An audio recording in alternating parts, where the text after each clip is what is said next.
In today's Your Healthy Family, surgery used to be the only option for women with a benign lump in their breast. Now, UCHealth Memorial is pioneering a new procedure to help those patients avoid surgery. So I found the mass about 2 years ago. Breanna's first step was to see her primary care doctor, who confirmed the mass should be checked out.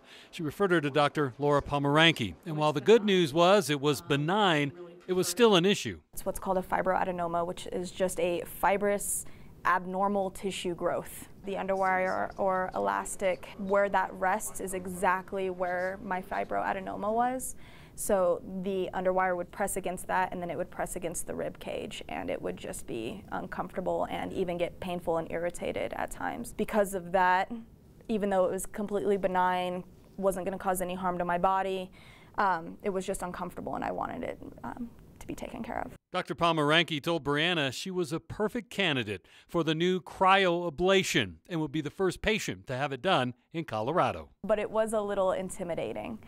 But then when she explained it, it was a no-brainer. Cryoablation uses a probe about the size of a biopsy needle, and under local anesthetic, the probe is placed through the mass in the breast, and then using liquid nitrogen, the mass is frozen and essentially killed. It's then reabsorbed by the body. The procedure itself was incredibly less invasive than what a standard surgery would be to remove it.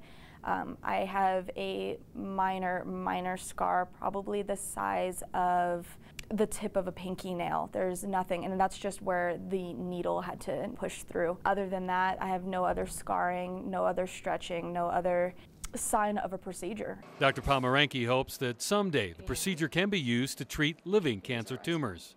For the tumors, for cancers, they've actually done some preliminary studies, and for small tumors, they froze them, and then they actually took them out 3 months later.